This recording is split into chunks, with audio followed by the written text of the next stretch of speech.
A quiet park, a sunny afternoon, and one woman minding her own business, until a gang of men surrounded her, thinking they had found an easy target. What they didn't know? She was a Navy SEAL. What happens next will leave you stunned. Before we start the story, comment below where you're watching from today, and if you enjoy this story, don't forget to hit that subscribe button. The park was calm that afternoon, the kind of peace that felt too perfect to last. The golden sunlight filtered through the branches, casting long shadows across the grass. Children's laughter echoed from the swings, blending with the faint chirping of birds. On a bench near the edge of the small pond, Morgan Blake sat quietly, taking in the rare moment of stillness. Her black leather jacket rested beside her, revealing a muscular build under a simple gray t-shirt. A faint scar on her forearm caught the sunlight, a subtle reminder of battles fought far from here. Morgan's eyes scanned the park, more out of habit than suspicion. A jogger passed by, offering a polite nod, which she returned with a faint smile. Her years as a Navy SEAL had trained her to notice everything, details that most people missed. Her sharp instincts picked up on subtle shifts in the atmosphere, like the awkward shuffle of a man a few yards away, or the way a group of teenagers lingered by the playground a little too long. None of it felt dangerous, but something in the air made her uneasy. Across the park, 4 men stood under an old oak tree. Their voices carried sharp laughter, a kind that cut through the peaceful ambiance. One of them, tall and broad-shouldered, leaned against the tree, his shaved head gleaming under the sunlight. Tattoos snaked up his neck, partially hidden by the black hoodie he wore. He nudged one of the others, a wiry man with a patchy beard, and pointed in Morgan's direction. She felt their stares before she saw them, her instincts flaring with a faint prickle down her spine. Turning her head slowly, she met their gaze, and they didn't look away. Morgan didn't react. She kept her posture relaxed, one arm draped casually over the back of the bench, the other resting on her lap. But her mind was working quickly. The men didn't blend in with the usual park-goers. Their laughter wasn't the kind shared between friends. It had a mean edge to it. The way they shifted their weight, the subtle smirks they exchanged, it all hinted at trouble. She noticed the leader's movements as he stepped forward, his gait slow and deliberate. His companions followed, their voices growing louder, their tone carrying mockery and false confidence. They were closing the distance now, spreading out slightly as if circling prey. Morgan's muscles tensed slightly, though her calm expression didn't falter. She had faced worse before, and she wasn't about to show fear. Tank, the leader, finally stopped a few feet away, his voice dripping with mock politeness. "Afternoon, ma'am. Mighty nice day to be out here all alone, don't you think?" His grin was wide and arrogant, his words loud enough to catch the attention of a few bystanders who quickly looked away. Morgan looked up, meeting his gaze with an even expression. "It was," she said simply. "What do you want?" Her tone caught him off guard, but he recovered quickly, glancing back at his crew with a smirk. "No need to get defensive now. We're just friendly folks out for a chat." He gestured to the bag resting beside her on the bench. "That's a nice bag you've got there. Mind if we take a look?" Morgan's lips twitched, the faintest hint of a smirk playing at the corners. "That's not how politeness works," she said coolly. Her voice was steady, her words sharp enough to cut through the tension. Tank's face darkened, the humor in his tone dropping. "You know what I mean. Hand it over and we won't have any problems." Morgan's eyes flicked between the men, noting their stances and calculating their moves. She remained seated, her voice calm but edged with warning. "I think you've picked the wrong person today." Patchy Beard let out a sharp laugh, stepping closer. "Oh, look at her, thinks she's tough. You hear that, Tank? She's going to fight back." Tank leaned in, his smirk returning, but there was an edge to it now. "We'll see about that." Morgan stood slowly, her movements deliberate. Though shorter than Tank, she carried herself with the quiet confidence of someone who had been through far worse than a few bullies in a park. Her gaze was unwavering, her voice low and measured. "Walk away. You won't like how this ends." For a moment there was silence. The men exchanged glances, their bravado faltering for the briefest second. But Tank's pride wouldn't let him back down. His smirk widened as he gestured to his crew. She's got a mouth on her. Let's see how tough she really is. Morgan's stance shifted subtly, her weight balanced, her hands relaxed at her sides but ready. Her instincts sharpened, and she braced herself. The moment was about to break, and she knew it wasn't going to end the way they expected. The gang didn't wait long before making their move. One of the younger men lunged at Morgan, his overconfidence showing in his sloppy attempt to grab her arm. She stepped aside effortlessly, twisting his wrist with a sharp motion that sent him sprawling onto the gravel path. He groaned, clutching his arm, his bravado replaced by shock. The other men froze momentarily, their expression shifting from amusement to disbelief.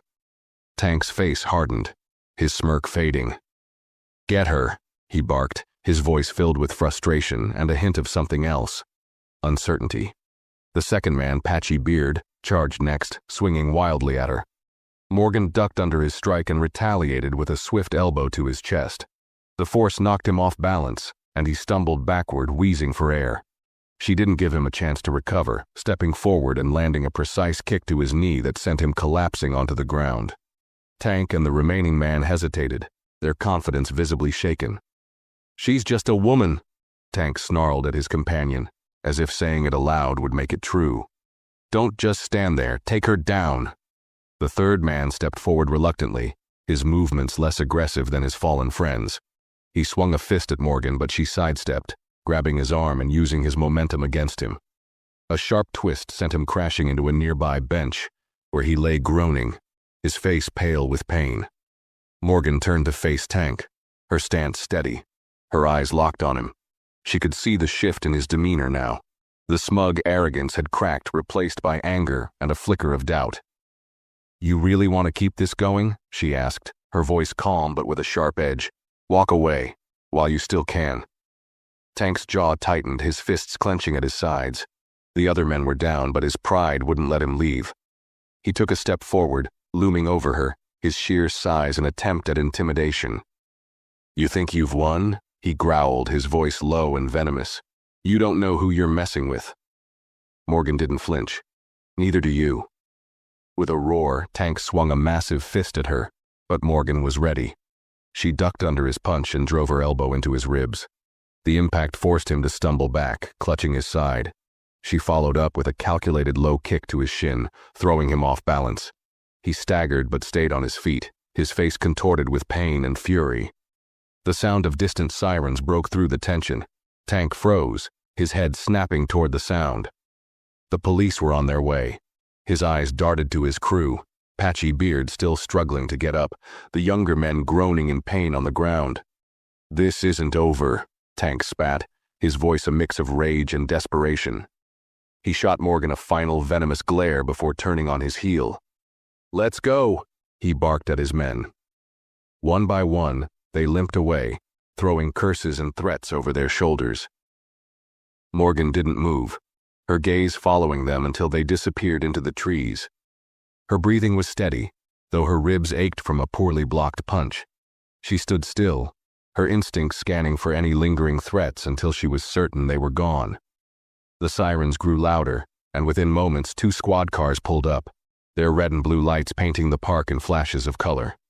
Officers stepped out cautiously, their hands resting on their holstered weapons. "Ma'am, are you okay?" one of them asked, his tone firm but concerned.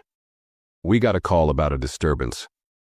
Morgan nodded, her voice steady despite the lingering adrenaline. "I'm fine, they're gone now."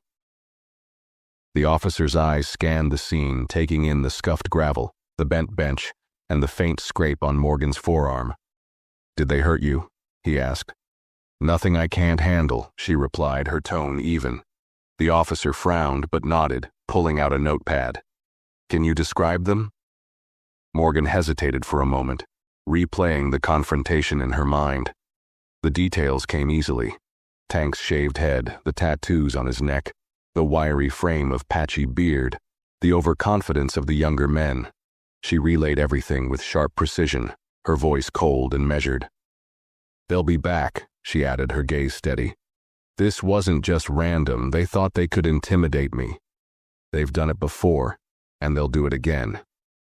The officer's pen hovered over the notepad, his brow furrowing. Meaning what? Meaning they've been targeting people, Morgan said, her tone hardening. People like me, and they won't stop until someone makes them. The officer's expression darkened as he finished taking notes. We'll look into it, he said. But for now, we'll need you to come down to the station and file a formal report. Morgan nodded, her jaw tightening. I'll be there. As the officers returned to their vehicles, Morgan stood alone for a moment, her body aching but her resolve unshaken. She knew this wasn't the end. Tank's parting words echoed in her mind, a challenge she had no intention of backing down from.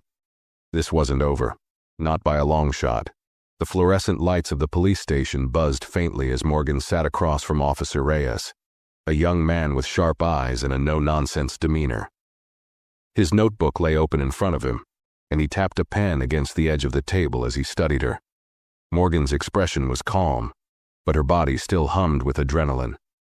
The fight in the park was over, but the gang's hateful words lingered in her mind. Let's start from the top, Miss Blake, Reyes said, his voice steady. You said there were 4 men. Can you walk me through what happened? Morgan recounted the encounter in sharp, precise detail. Tank's mocking voice, Patchy Beard's crude remarks, the way they surrounded her like a pack of wolves. She spared no detail, her words cutting through the air like a knife. Reyes's pen moved quickly as she spoke, his expression growing darker with every word. When she finished, Reyes leaned back in his chair, his brow furrowed. This doesn't sound random, he said, his tone cautious. You're sure you've never seen these men before? I'm sure, Morgan replied. They weren't after my bag. That was just an excuse. They saw me sitting alone and thought I was an easy target. They wanted me to feel out of place. Reyes frowned, his pen hovering over the page. Why do you think they singled you out? Because I'm black, Morgan said bluntly, her jaw tightening. They didn't say it outright at first, but it was clear in everything they did. The way they looked at me, the comments they made. It wasn't random. Reyes nodded slowly, his pen scratching against the page again. We've had reports of similar incidents in the area, he admitted. Harassment, intimidation, minor assaults. It's been happening in public spaces mostly. But this sounds organized. Morgan's gaze didn't waver. It is. Those men were too confident. They've done this before, and they'll do it again. Reyes sighed, closing his notebook with a faint snap. We'll run their descriptions through the system and see what comes up. But I'll be honest with you, Miss Blake. Cases like this are hard to pin down. If victims don't press charges or there's no solid evidence, it's tough to build a case. Morgan's voice was sharp. Then find the evidence, because I'm not letting this slide. Reyes studied her for a moment, then gave a short nod. We'll do what we can. Later that night, Morgan sat at her kitchen table, her laptop open in front of her. The faint glow of the screen cast shadows across the room as she scrolled through local news reports. Her SEAL training had taught her to rely on herself when others couldn't, or wouldn't, act. If Reyes needed more proof, she would find it. It didn't take long to uncover a disturbing pattern. Over the past 6 months, there had been multiple reports of harassment and minor assaults across the area. The victims were always people of color, and the descriptions of the attackers were chillingly consistent. A tall man with tattoos on his neck, a wiry figure with a patchy beard, younger men with cocky postures, Tank's gang. Morgan's jaw clenched as she read through the accounts. Many of the victims hadn't pressed charges, likely out of fear or frustration with the system. But their stories painted a clear picture. The attacks weren't about theft or random violence. They were about sending a message. Her phone buzzed on the table, breaking her concentration. It was a message from Sarah Carter, her best friend, and a journalist known for chasing stories others avoided. Sarah, heard about what happened. You okay? Call me. Morgan didn't hesitate. She hit the call button and Sarah picked up on the first ring. Morgan, Sarah said, her voice tinged with concern. I saw the news. Are you all right? I'm fine, Morgan said, her tone firm. But this isn't just about me. She explained everything. The attack in the park, the gang's hateful remarks, the pattern of harassment she'd uncovered. Sarah listened in silence, and when Morgan finished, her voice was grim. It sounds like this isn't just a group of punks, Sarah said. If they're this organized and targeting minorities, this could be a hate group. That's exactly what it is, Morgan replied. And I'm not letting them get away with it. Sarah sighed. I get it, but these people are dangerous. If you dig too deep— They came after me because they thought I'd back down, Morgan interrupted. Because they thought I'd just let it happen. They were wrong. There was a pause before Sarah spoke again, her tone resigned but supportive. What do you need? Anything you can find, Morgan said. Where they hang out, how long they've been doing this, why the police haven't stopped them, anything. Sarah hesitated. I'll see what I can do. But promise me you'll be careful. These kinds of people don't take kindly to being exposed. I'll be careful, Morgan said, but her gaze stayed fixed on the laptop screen, her mind racing with possibilities. She wasn't about to let fear stop her, not now, not ever. The morning light crept through the blinds as Morgan sat at her dining table, her laptop still glowing from the night's work. Beside it, a steaming cup of black coffee sat untouched. Her body was tired, but her mind wouldn't rest. She'd spent hours piecing together articles, social media posts, and community forum threads, searching for more about Tank's gang and the larger operation she was beginning to suspect. A notification pinged on her screen. Sarah had come through, sending an email packed with links, notes, and files tied to Tank and his crew. Morgan opened the first attachment, her eyes scanning over incident reports, photos of graffiti, and mentions of a network that extended beyond the city. It was worse than she thought. This wasn't just a gang of troublemakers. They were part of something larger, a coordinated effort to spread fear in minority communities. The deeper she looked, the clearer the picture became. The incidents weren't isolated.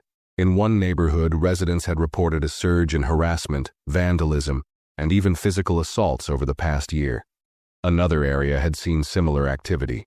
Each time, the goal seemed the same: intimidate families until they moved out, leaving properties vacant and devalued.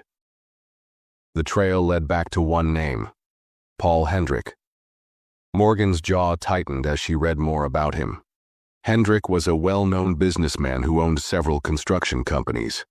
On the surface, his record was clean, his public persona polished. He was active in the community, funding development projects and donating to local causes. But Sarah's notes hinted at a darker truth. Hendrick's construction firms were tied to shell companies that funneled money into these hate groups, supporting their activities while keeping his own hands clean. Her phone buzzed again. This time, it was a call from Officer Reyes. She answered quickly, her tone sharp. What did you find? I ran the descriptions you gave me, Reyes said, his voice tight. Tank's name is Gary Walker. He's been arrested before: assault, vandalism, the usual. Patchy beard as Russell Hayes, same story. But it gets worse. We've linked them to multiple incidents in the area. This isn't just street-level stuff. It's coordinated. I know, Morgan replied. It leads back to Hendrick. He's using these gangs to clear out neighborhoods so he can buy up the properties on the cheap. Reyes sighed heavily. That's a big accusation, Blake. Do you have proof? Not yet, Morgan admitted, her frustration evident. But I'm working on it. What about you? We've been looking into Hendrick for a while, Reyes said. There have been whispers about him funding extremist groups, but nothing we can act on. He keeps everything at arm's length. If we're going to make a case, we'll need something concrete. Morgan's voice hardened. Then we make it concrete. Later that evening, Morgan met Sarah in a small coffee shop across town. The place was quiet, the hum of conversation blending with the hiss of an espresso machine. Sarah's laptop was already open when Morgan arrived, her expression a mix of exhaustion and determination. You were right, Sarah said, sliding a folder across the table. Hendrick isn't just funding these groups, he's directing them. The money flows through his shell companies to local gangs like Tank's. They're the ones on the ground, but the orders are coming from him. Morgan opened the folder, scanning the documents inside. Bank transfers, anonymous donations, payments to community improvement projects that never existed. It was all there, a financial trail that linked Hendrik to the violence plaguing the city. Sarah leaned forward, her voice low. He's careful. He uses middlemen to keep his name out of it. But we've got enough to start connecting the dots. If we can link him directly to Tank's crew, it's over for him. Morgan's mind raced as she flipped through the files. What about Tank? If we can get him to talk? That's risky, Sarah interrupted. Men like Tank don't flip easily. Even if he's scared, Hendrik's reach is long. He might decide it's safer to keep his mouth shut. Then we make him talk, Morgan said, her tone firm. Hendrik thinks he's untouchable because no one's been willing to push hard enough. That changes now. Sarah hesitated, glancing around the coffee shop before lowering her voice further. If you're going after them, you need to be careful. These people aren't just criminals. They're organized. They won't stop at intimidation. Morgan looked up, her gaze steady. Neither will I. Sarah sighed, leaning back in her chair. Just promise me you won't do this alone. Hendrik's dangerous, but Tank's the kind of man who'd do something reckless if he feels cornered. Morgan nodded, but her focus was already elsewhere. She had the pieces of the puzzle. Now she just needed to put them together. Tank and his crew were the key to taking Hendrik down, and Morgan wasn't about to let them slip through her fingers. The dim glow of streetlights barely illuminated the rundown bar on the edge of town. The air outside was thick with the smell of oil and asphalt, and a faint bass line from inside vibrated through the cracked walls. Morgan sat in her car, parked across the street, her eyes fixed on the entrance. This was Tank's usual spot, according to Sarah's research. It wasn't much, but it was the best lead she had. Two men lingered near the door, smoking and exchanging words in low tones. They didn't look like Tank's crew, but Morgan knew better than to assume they weren't connected. She adjusted her cap, pulled it lower over her face, and stepped out of the car. Her boots crunched softly against the gravel as she crossed the street, her movements calm and deliberate. Inside, the bar was just as grimy as she'd imagined. Dimly lit, smoky, and filled with the low murmur of conversations that paused briefly when she entered. Heads turned for a moment, sizing her up, before turning back to their drinks. Morgan moved toward the bar, her eyes scanning the room. Patchy Beard sat at a corner booth with one of the younger men from the park, their heads close as they talked in hushed voices. She recognized them instantly. The bartender, a wiry man with a tired face, looked up as Morgan approached. "What'll it be?" he asked, his tone gruff. "Information," Morgan replied, sliding a $20 bill across the counter. "I'm looking for someone. Big guy, shaved head, tattoos on his neck. Goes by Tank." The bartender's expression didn't change, but his eyes flicked briefly toward the corner booth. "Never heard of him," he muttered, wiping down a glass. Morgan slipped another bill onto the counter. "You sure?" He hesitated, glancing toward the booth again before leaning in closer. "They were here earlier," he said in a low voice. "Left in a hurry when word got around the cops were sniffing. Heard him mention something about a warehouse on Fletcher Street. That's all I know." Morgan nodded, slipping him one more bill for good measure. "Thanks." She turned and left the bar, her mind already racing. Fletcher Street was in the industrial district, a maze of abandoned warehouses and forgotten factories. If Tank was hiding out there, it wouldn't be easy to find him. But it also meant he was running out of places to go. An hour later, Morgan crouched behind a stack of rusted shipping containers, her breath steady as she observed the warehouse. The building was dimly lit, its cracked windows glowing faintly from a single overhead bulb inside. Shadows moved behind the glass, at least 3, maybe more. She recognized one of them as Tank. His large frame was unmistakable, even from a distance. 2 men stood at the main entrance, one smoking a cigarette while the other shifted his weight nervously. Morgan's eyes scanned the area, her SEAL instincts kicking in. She noted potential entry points, blind spots, and the placement of the guards. It wasn't a full-scale operation, but it was enough to make her approach cautiously.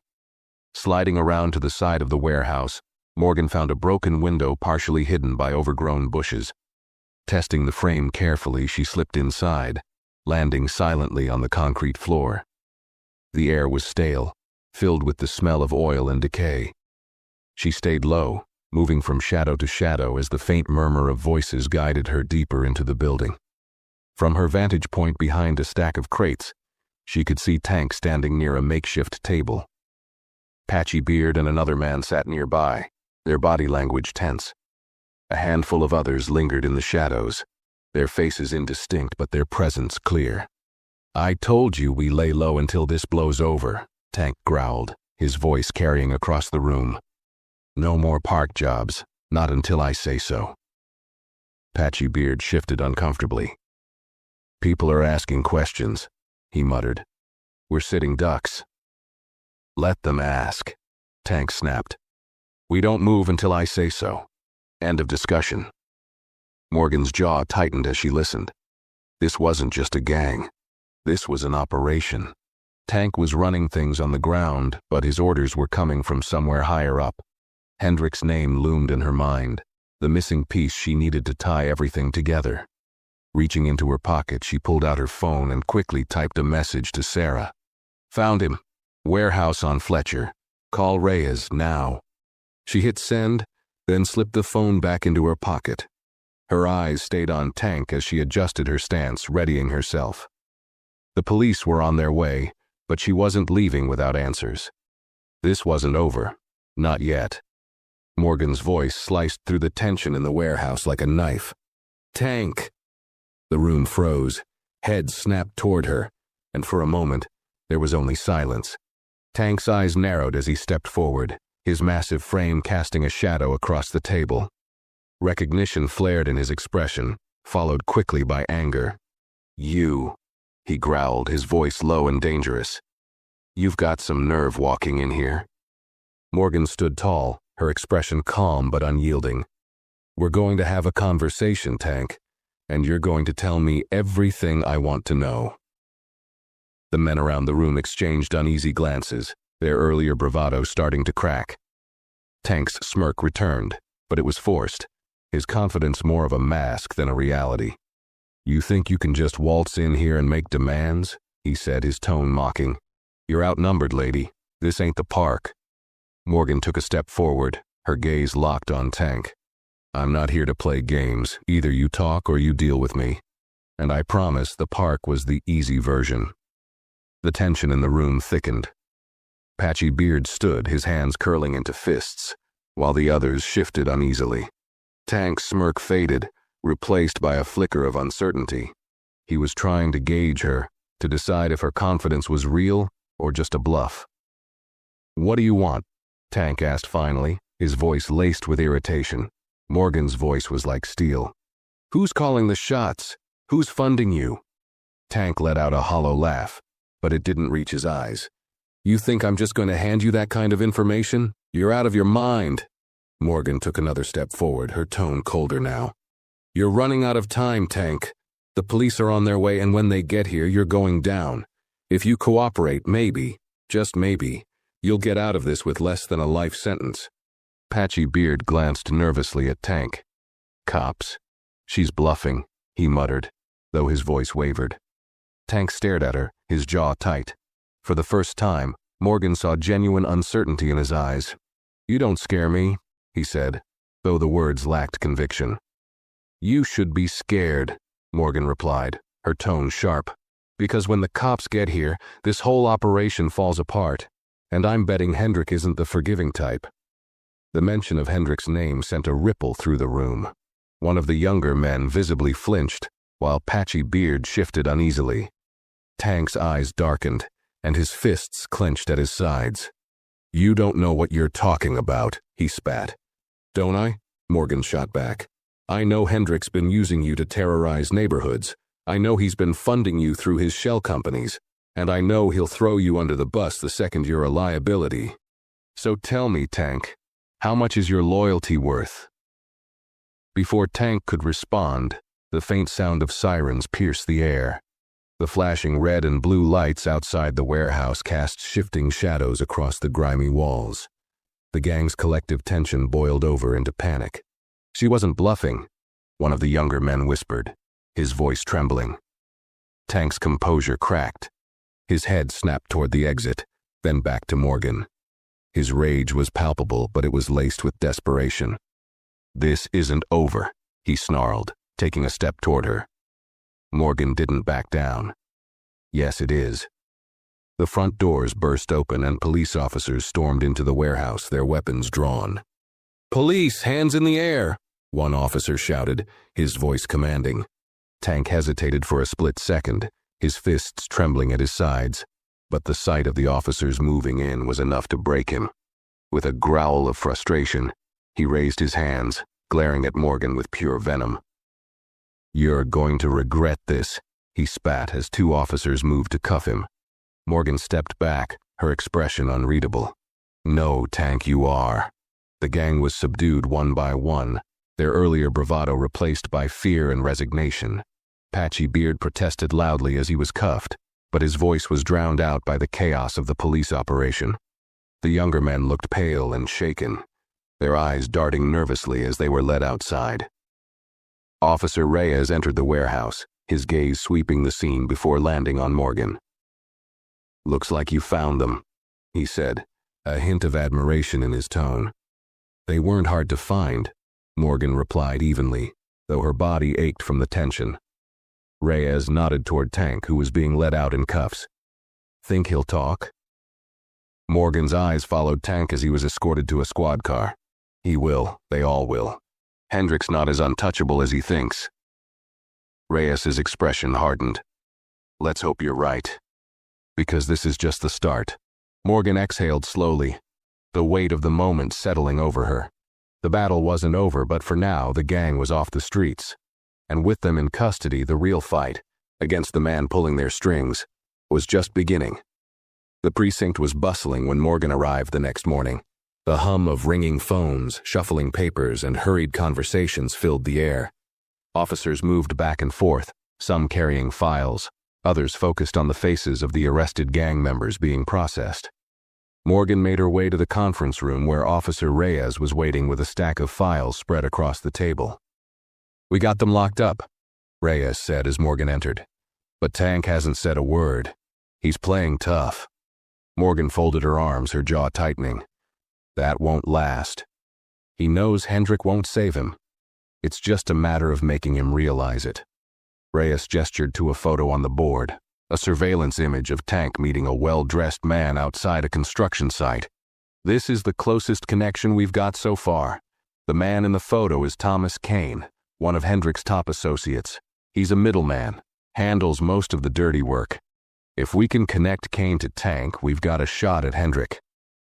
Morgan studied the photo, her mind racing. "And Kane? Is he in custody?" Reyes shook his head.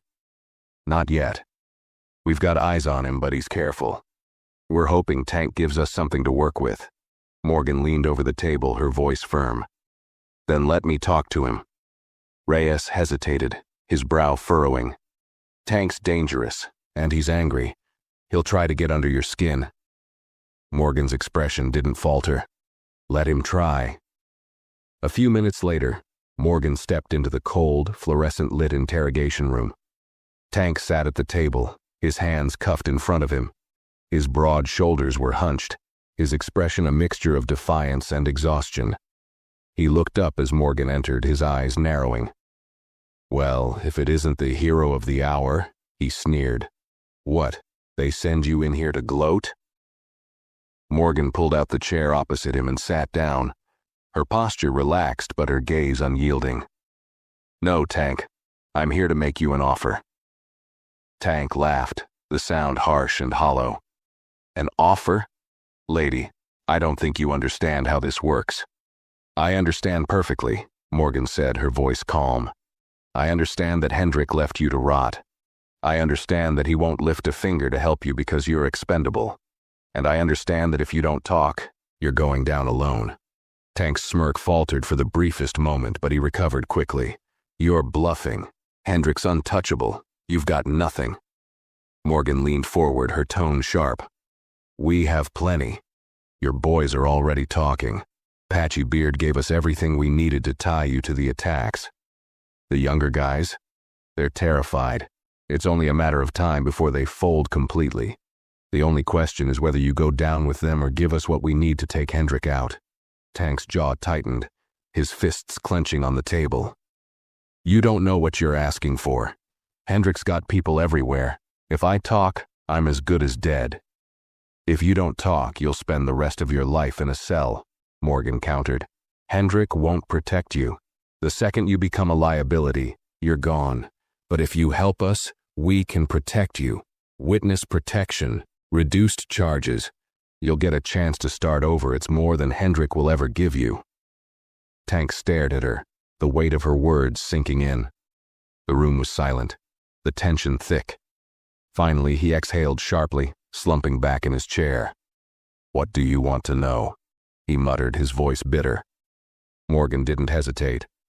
Hendrik, his operations, how he funds you, who he uses, and how he communicates. Tank's lips pressed into a thin line, but he began to speak. It's all through his companies, construction mostly. He launders the money through contracts and sends it to us through shell accounts. We get our cut for doing the dirty work. The orders come through middlemen. Kane's one of them. I've met Hendrik maybe twice. He doesn't like to get his hands dirty. Morgan's gaze didn't waver. The other groups. How many? Tank hesitated, then nodded reluctantly. There's a few. Same setup as us. We don't work together directly, but we all know the deal. Keep people scared, keep them out of his neighborhoods. And Kane? Morgan pressed. Where is he now? Probably at his office, Tank said with a shrug. Hendrik's got him running things. If anyone knows the full picture, it's him. Reyes stepped into the room, his expression grim but determined. He placed a folder on the table and opened it to reveal photos of Kane and financial documents linking Hendrik's companies to Tank's crew. This is enough to start, Reyes said, his voice steady. We'll cross-check everything, but if it holds up, we've got him. Tank slumped back in his chair, his defiance finally crumbling. You think this is over? He spat. You don't know what you're dealing with. Morgan stood, her gaze icy. Neither does Hendrik, but he's about to find out. As she left the room, the weight of Tank's words hung in the air. Hendrik wasn't just another criminal. He was running a machine. But now, that machine had cracks, and Morgan intended to tear it apart, piece by piece. The sun was beginning to set when Morgan met Sarah at their usual coffee shop, a quiet corner in the city, where plans often came together. The evidence from Tank's confession had already been handed over to Reyes, who was organizing a team to act on the leads. Morgan couldn't shake the feeling that every move they made was racing against time. Hendrik wouldn't sit still for long. Sarah had her laptop open, the glow of the screen reflecting her tired eyes. She tapped the table with a pen as Morgan slid into the seat across from her. Reyes said Tank gave you Kane's location. Sarah began without preamble. That's a huge win. Morgan nodded, her expression serious. If we can get Kane to talk, we'll have a direct line to Hendrik. He's the one handling the money, the orders, everything. Sarah's fingers flew across the keyboard as she pulled up documents, maps, and photos. Kane's office is in the downtown financial district. It's a front, of course. Officially, it's a consulting firm. But I traced several transactions from Hendrik's companies to Kane's office account. It's clean on the surface, but the timing lines up perfectly with the activities of Tank's crew and the other groups. Morgan leaned in, scanning the data Sarah had compiled. He's the middleman. If we can get him to crack, Hendrik's entire operation falls apart. Sarah hesitated, her voice lowering. Kane's not like Tank. He's not a street thug. He's smart, calculated. And he has resources. If you confront him, he won't go down easily. Morgan's jaw tightened. I'm not looking for easy. I'm looking for answers. Later that evening, Morgan sat in an unmarked car with Reyes parked a block away from Kane's sleek office building. The structure stood out against the skyline, its modern design and gleaming glass facade a stark contrast to the corruption hidden inside. Reyes adjusted his earpiece, his eyes scanning the building through the windshield. "We've got a team stationed at the back entrance, and another on standby. If Kane's in there, he won't be leaving without us knowing." Morgan's focus remained sharp. "He's in there," she said confidently. "People like Kane don't stray far from their fortresses. He knows the walls are closing in." Reyes glanced at her, his expression concerned. "You sure you're ready for this? Kane's not going to fold just because you walk in there." Morgan's eyes didn't waver. "He'll fold. They always do." Moments later, she stepped out of the car and made her way to the building's entrance, her movements deliberate and calm. The air felt heavy, the city's usual buzz seeming quieter than normal. As she entered the building, the receptionist glanced up, startled but professional. "May I help you?" the receptionist asked. "I'm here to see Thomas Kane," Morgan said, her tone firm. The receptionist hesitated. "Do you have an appointment?" Morgan gave a faint smile that didn't reach her eyes. "Number, but he'll want to see me." Before the receptionist could respond, Morgan's sharp gaze caught movement in her peripheral vision. A man in a tailored suit stepped into the lobby, his face carefully neutral. Thomas Kane. "That's all right," Kane said smoothly, addressing the receptionist without taking his eyes off Morgan. "I'll handle this." Morgan squared her shoulders as Kane approached, his demeanor calm and collected. He extended a hand, but she didn't take it. "You must be Ms. Blake," he said, his tone polite but with a hint of disdain. "I've heard about you." "I'm sure you have," Morgan replied, her voice cold. "We need to talk." Kane motioned toward the elevator, his smile thin. "Then let's talk." The elevator ride to his office was tense, the silence filled with unspoken threats. Kane stepped out first, leading her into a pristine space filled with minimalist furniture and sleek decor. He gestured for her to sit, but Morgan remained standing. "You've been busy," Kane began, pouring himself a drink. "Your meddling cost me a few good men. Do you plan to keep this up?" Morgan didn't flinch. "I'm here to give you a chance, Kane. Talk now, and maybe you walk out of this with less than a life sentence." Kane laughed, the sound hollow. "You think you can scare me? You're barking up the wrong tree." Ms. Blake Morgan's expression hardened. "I know everything. The shell companies, the payments, the orders. I know Hendricks pulling the strings and you're his errand boy. The only question is how long you plan to stay loyal to someone who will drop you the second you're no longer useful." Kane's eyes flashed with irritation, but his smile didn't waver. "You're clever, I'll give you that. But Hendrick is untouchable. Even if you take me down, someone else will take my place. That's how this works." "Not this time," Morgan said firmly. "We have enough to bring you in. The only question is whether you want to go down with Hendrick or help us bring him to justice." Kane's smile faded, his grip tightening on the glass in his hand. For the first time, there was a flicker of doubt in his eyes. "You're playing a dangerous game," he said quietly. "So are you," Morgan replied. "But your time's up." Before Kane could respond, the sound of heavy boots echoed in the hallway.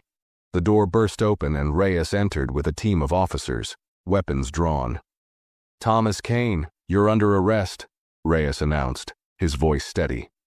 Kane's calm facade crumbled as he was cuffed, his protests drowned out by the officers reading him his rights.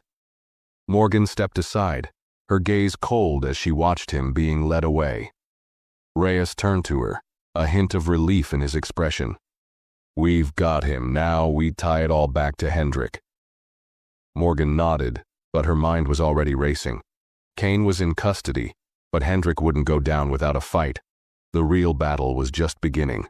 The precinct was alive with activity as Kane sat in the interrogation room, his once confident demeanor shattered. Through the observation window, Morgan watched him fidget in his seat, his polished appearance now rumpled and undone. The man who had oozed arrogance just hours earlier now looked every bit as cornered as he was. Officer Reyes stood beside her, holding a thick file filled with financial records, transaction logs, and surveillance photos. "He's breaking," Reyes said, his voice low. "But he's still holding back. He's more afraid of Hendrik than he is of us." Morgan's jaw tightened. "Then we make him more afraid of what happens if he stays quiet." Reyes nodded, pushing the door open and stepping inside. Morgan followed, her presence instantly commanding the room. Kane's eyes darted toward her, and for a moment, she saw the flicker of recognition. He knew she wasn't here to waste time. "Mr. Kane," Reyes began, his tone measured, "you're in a lot of trouble. The evidence we have on you is more than enough for a conviction, but we're willing to talk if you are." Kane scoffed, though the tremor in his voice betrayed his fear. "You think I'm going to sell out Hendrik? You have no idea who you're dealing with." Morgan leaned forward, her voice cutting through the air like steel. "We know exactly who we're dealing with. And we know Hendrik won't protect you. Right now, you're nothing but a loose end to him. You really think he'll stick his neck out for you?" Kane's facade cracked further, his gaze dropping to the table. "You don't understand," he muttered. "Hendrik isn't just some businessman. He has people everywhere, judges, cops, politicians. You take me down, and it won't make a difference." Morgan's eyes narrowed. "It will if we take him down with you. But that only happens if you start talking." Reyes slid the file across the table, opening it to reveal pages of incriminating evidence. "This is what we already have. Financial records tying Hendrik's companies to illegal activities. Witnesses who can place you at meetings with gang leaders. And let's not forget your little operation on Fletcher Street." Kane's hands clenched into fists, his knuckles white against the edge of the table. "You don't get it," he said through gritted teeth. "If I talk, I'm dead. Hendrik will find me no matter where I go." Morgan's voice was sharp. "Not if we take him down first. Help us, and we'll make sure you're protected. Witness protection, new identity, the works. Or you can keep your mouth shut and spend the rest of your life in prison, knowing Hendrik doesn't care whether you live or die." The silence in the room was suffocating as Kane wrestled with the weight of his decision. Beads of sweat dotted his forehead, and his breathing quickened. Finally, he exhaled shakily, slumping back in his chair. "All right," he said quietly. "What do you want to know?" Reyes exchanged a glance with Morgan before pulling out a notepad. "Start with the structure. How does Hendrik run his operation?" Kane's voice was strained but steady as he spoke. "It's all through his companies. Construction, consulting, community initiatives. It all looks legit on paper. But the money moves through shell accounts. He uses them to fund the gangs, pay for supplies, and keep everyone in line." "And communication?" Morgan asked, her tone unyielding. "How does he stay connected without leaving a trail?" "He doesn't talk to us directly," Kane admitted. "He uses middlemen like me to pass orders down the chain. Everything's encrypted, burner phones, coded emails. He's careful, but if you trace the money far enough, it all leads back to him." Morgan's eyes locked on Kane. "What about locations? Where does he operate out of?" Kane hesitated, then muttered, "There's a private estate on the outskirts of town. That's where he holds his meetings. If you're looking for something big, that's your best shot." Reyes's pen flew across the page, capturing every word. "And the other groups? How many are there?" "Too many to count," Kane said, his voice heavy with resignation. "Hendrik's network spans the entire region. Each group operates independently, but they all answer to him. He's the hub." Reyes closed his notepad, his expression grim. "That's enough for now." Morgan stood, her gaze steady on Kane. "You've done the right thing. But if you're lying, I'm not." Kane interrupted, his voice barely above a whisper. "I've already lost everything. I'm not risking what little I have left." As they left the room, Reyes turned to Morgan, his voice low. "This estate Kane mentioned, it could be the key to taking Hendrik down. But we'll need to move fast before he catches wind." Morgan nodded, her mind already racing with the next steps. "Then let's get to work. This ends with Hendrik."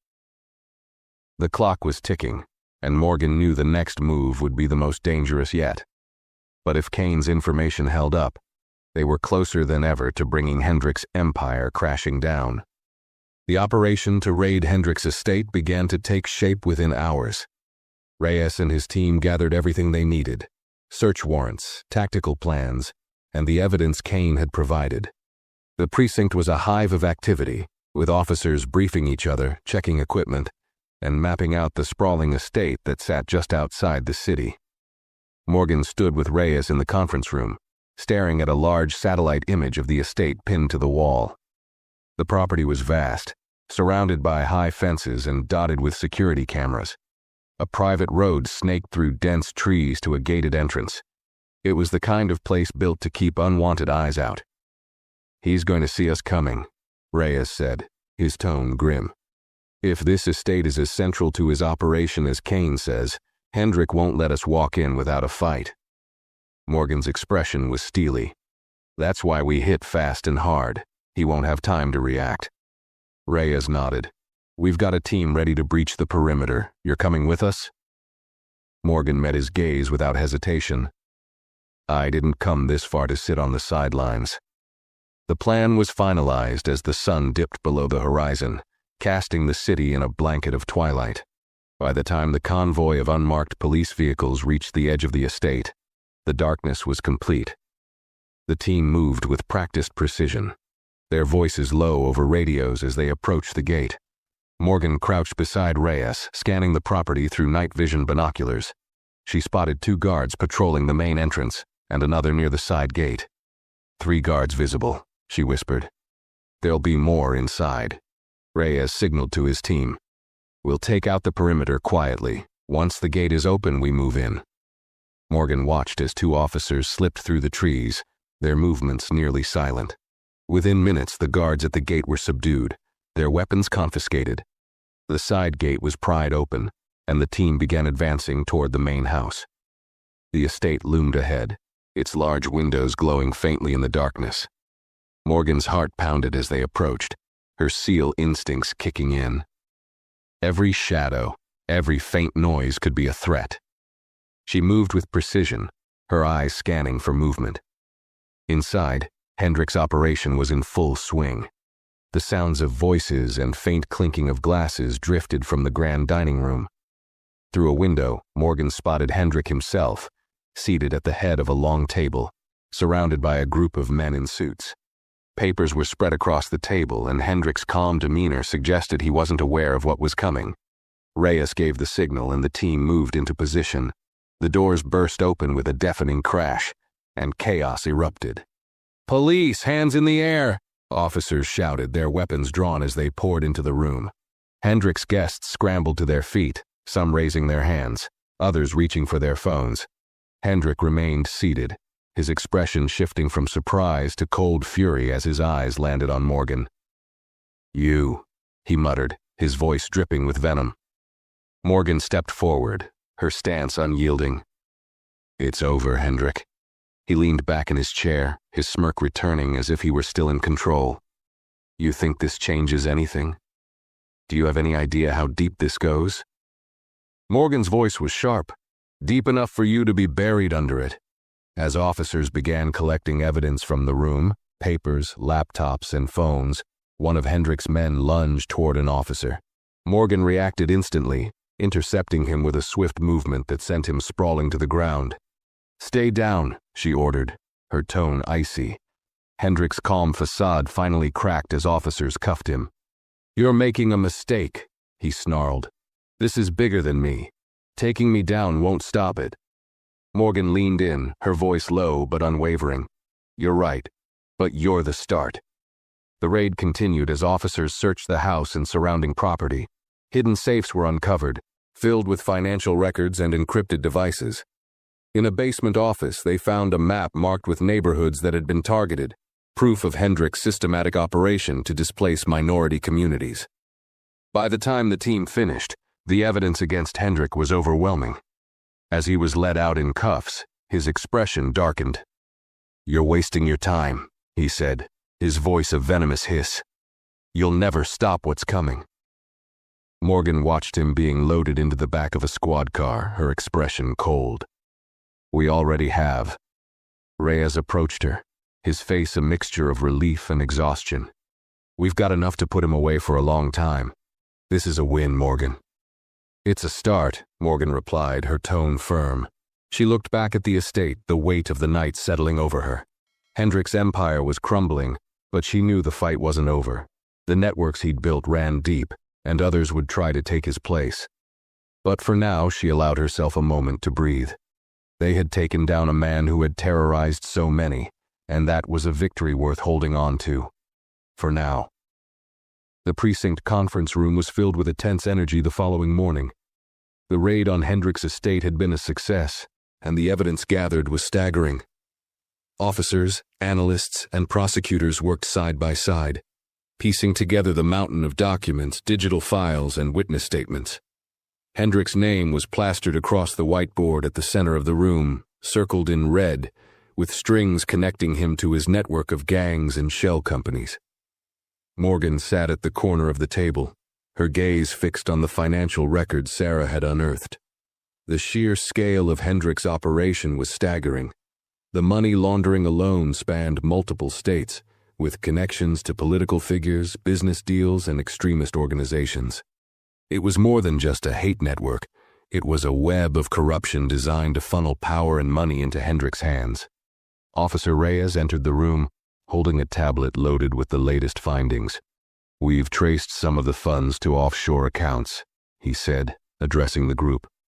"It's going to take time to untangle everything, but we've already identified payments linked to at least 3 other gangs in neighboring cities. Hendrik wasn't just running his operation locally, he was coordinating across state lines." Morgan's jaw tightened as she scanned the names on the board. "What about the other groups? Are they connected to Tank's crew?" Reyes nodded. "Indirectly. Hendrik kept them compartmentalized so none of the crews interacted directly. But the funds, the orders, they all trace back to him. It's a chain of command designed to insulate him from the day-to-day operations." Sarah, who had joined the meeting with her laptop in hand, tapped the screen to pull up another document. "I've been cross-referencing the files we found at the estate," she said. Hendrik wasn't just using these groups for intimidation. He was using them to influence local policies, buying off council members, blocking housing initiatives that would stabilize the neighborhoods he wanted to take over. The room fell silent as the weight of her words sank in. This wasn't just about hate crimes. It was about systemic corruption on a scale they hadn't fully grasped before. "What about Hendrik himself?" Morgan asked, her voice steady. "Has he said anything?" Reyes shook his head. "Not a word. He's lawyered up, and his defense team is already pushing back. They're claiming the evidence was obtained illegally, trying to get the charges dismissed before they even hit court." Morgan leaned forward, her hands clasped tightly in front of her. "Then we need to make sure our case is airtight. Every document, every witness, every connection. We need to lock it down. If Hendrik walks, it'll be a signal to everyone like him that they can get away with this." Reyes gave a small nod. "We're already working on it, but it's going to take time." As the team continued their discussions, Morgan's phone buzzed on the table. She glanced at the screen, a message from an unknown number. "You think this is over? You don't know who you're dealing with." Her eyes narrowed as she showed the message to Reyes. "Looks like Hendrik's people are already trying to rattle us." Reyes frowned, taking the phone and examining the message. "It's probably from one of his associates. They're scared, and they're lashing out. But it means we're getting close." Morgan's voice was cold. "Let them be scared. It's nothing compared to what they've done to others." Later that evening, Morgan sat at her desk at home, her laptop glowing softly as she reviewed the latest evidence. Sarah's notes and the precinct's files were spread out in front of her, each one a piece of the puzzle. Despite the progress they'd made, she couldn't shake the feeling that Hendrik had planned for this. He was too methodical, too calculated to be taken off guard completely. Her phone buzzed again, this time with a call from Sarah. "Morgan," Sarah began, her voice tense. "I've been digging deeper into the accounts we found. There's one payment that doesn't match the others, a large transfer to a private account just days before the raid. It looks like Hendrik was trying to move money out before we got to him." Where did it go? Morgan asked, her mind racing. It's offshore, Sarah replied.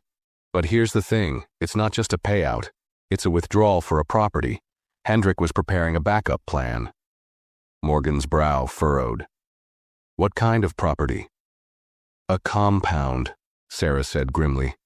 It's isolated, heavily secured, and just outside the jurisdiction of our current investigation. Morgan exhaled slowly, the weight of the revelation settling over her. Hendrik wasn't just covering his tracks, he was preparing for a worst-case scenario. And now she knew he wouldn't stop until he rebuilt what they'd torn down. Send me the details, Morgan said, her voice firm. If Hendrik's planning to make a move, we need to stop him before he disappears. As the call ended, Morgan leaned back in her chair, her mind already working through the possibilities. Hendrik had underestimated them once, but she knew this was far from over. If he thought he could escape, he was about to learn how wrong he was. The next morning, Morgan stood with Reyes and a small task force in a secluded briefing room at the precinct. The compound Sarah had uncovered was displayed on the screen, a sprawling property nestled in the woods, miles from the nearest town.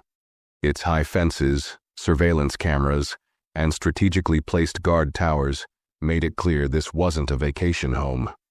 It was a fortress. This is where he's planning to regroup, Morgan said, her voice steady but firm. If he gets there, we'll lose him. He'll rebuild, and everything we've done will be for nothing. Reyes nodded, his expression grim. We have a narrow window. The financial transfer Sarah found shows Hendrik's been preparing this fallback for weeks. We don't know how many people he's stationed there, but it's safe to assume he's not going alone. The map shifted on the screen, zooming in on the compound's layout. It showed a main building surrounded by smaller outposts, with a single access road leading in and out. The dense forest around the property made a stealth approach possible, but the lack of visibility posed its own risks. We'll split into 2 teams, Reyes continued. One will create a diversion at the front gate while the other breaches the perimeter from the east. Morgan, you'll be with the breach team.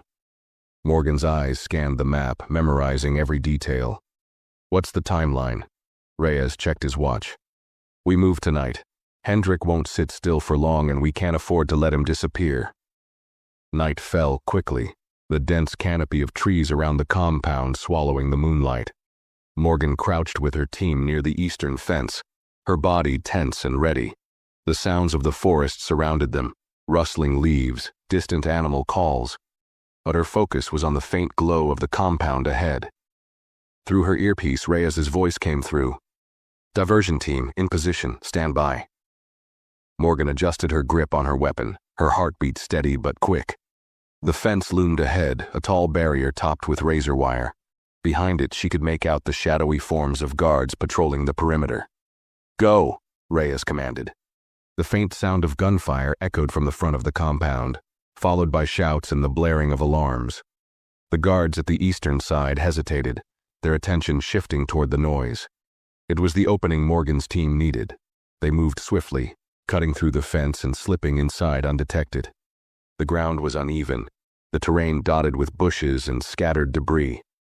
Morgan led the way, her movements calculated and quiet. Ahead, the main building loomed larger, its windows glowing faintly.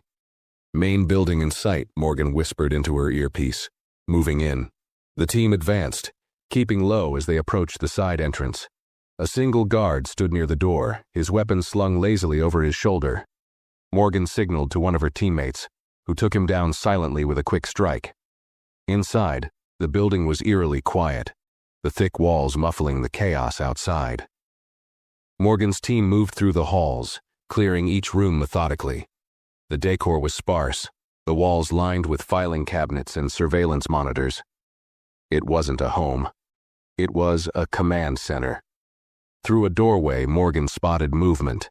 Hendrik was there, standing at a desk piled with documents and a laptop glowing brightly. He was flanked by 2 guards, their postures tense as they listened to his rapid orders. Morgan didn't hesitate. She stepped into the room, her weapon raised. Hendrik, step away from the desk. The guards reacted instantly, reaching for their weapons, but Morgan's team was faster. Shots rang out and the guards fell before they could fire. Hendrik froze, his hands slowly raising as he turned to face Morgan. "This is pointless," he spat, his voice filled with venom. "You think taking me down will stop this? You're a fool." Morgan's gaze was cold, unwavering. "We'll see about that. Hands where I can see them." Hendrik sneered but complied, his movements deliberate. As Morgan's team restrained him, she moved to the desk, her eyes scanning the laptop screen. Files were open, emails, transaction logs, and encrypted messages. It was a treasure trove of evidence. "We've got what we need," she said into her earpiece. "Hendrik's in custody, and we've secured the documents." Reyes's voice came through, filled with relief. "Copy that. We're wrapping up at the front. Good work." As Hendrik was escorted out, his eyes burned with hatred, but Morgan didn't waver. She had faced men like him before, men who thrived on fear and power, but tonight she had stripped him of both. As the team swept through the compound, collecting every piece of evidence they could find, Morgan stood outside, watching as Hendrik was loaded into a vehicle. His empire had fallen, and this time, there was no escape. The courtroom was packed, the air heavy with anticipation as Hendrik sat at the defendant's table. His once pristine suit now seemed like a costume, his confident demeanor replaced by the rigid posture of a man who knew his downfall was inevitable. Around him, lawyers whispered furiously, their efforts to suppress evidence and discredit witnesses unraveling with every new revelation. Morgan sat quietly in the back of the courtroom, her eyes fixed on the proceedings. She wasn't one for celebrations, but watching the prosecution lay out Hendrik's crimes, piece by piece with the evidence she and the team had fought so hard to secure, brought her a quiet sense of satisfaction. The prosecution's case was airtight. They detailed how Hendrik's shell companies had funneled money into hate groups and gangs, how he had used fear and intimidation to displace vulnerable communities, and how he had corrupted officials to shield himself from accountability. Witness after witness testified, including Kane, who reluctantly confirmed Hendrik's role as the mastermind behind it all. When the prosecution presented the documents from Hendrik's estate and compound, there was an audible shift in the room. The sheer scale of his operations stunned even the most seasoned court observers. Maps, financial records, encrypted emails, all tied back to Hendrik. The evidence was overwhelming. As the judge announced a recess, Hendrik turned to glare at Morgan, his expression venomous. She met his gaze without flinching, her calm confidence a stark contrast to his growing desperation. For a moment, it seemed as though he wanted to speak, but he turned away, his shoulders slumping. Outside the courthouse, reporters swarmed the steps, their cameras flashing as they shouted questions. Morgan moved past them without a word, her focus on Reyes and Sarah, who stood waiting near a police vehicle. "That was intense," Sarah said, her tone a mix of exhaustion and triumph. "They're calling this one of the biggest corruption cases in decades." Reyes nodded, his expression serious but relieved. "Hendrik's done. Even if he somehow wiggles out of some of the charges, the public fallout alone will ruin him. He has no network left, no allies." Morgan leaned against the vehicle, crossing her arms. "Good, but this isn't the end. There are still others like him, people who think they can get away with using fear and power to control others." Sarah placed a hand on Morgan's shoulder. "Maybe. But what you've done here, it matters. You've given people a reason to fight back." Reyes glanced at her, a rare smile tugging at his lips. "You're a force to be reckoned with, Blake. Don't think we could have done this without you." Morgan shrugged, her gaze distant. "It wasn't just me, it was all of us. And now it's on everyone to make sure this doesn't happen again."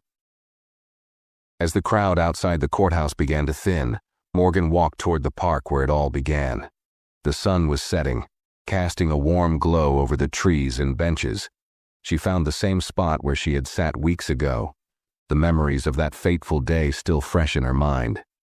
Children laughed in the distance, their carefree joy a reminder of why she had fought so hard. The world wasn't perfect, but today, it was a little better than it had been. Hendrik's empire had fallen, and the people he had hurt could finally begin to heal. Morgan exhaled slowly, a faint smile crossing her lips. The fight wasn't over, but for now she allowed herself a moment of peace. She had done what she set out to do, and that was enough. For now. If you enjoyed this story, don't forget to like this video, share your thoughts in the comments below, and subscribe to this channel for more stories like this. Thanks for watching, and see you in the next one.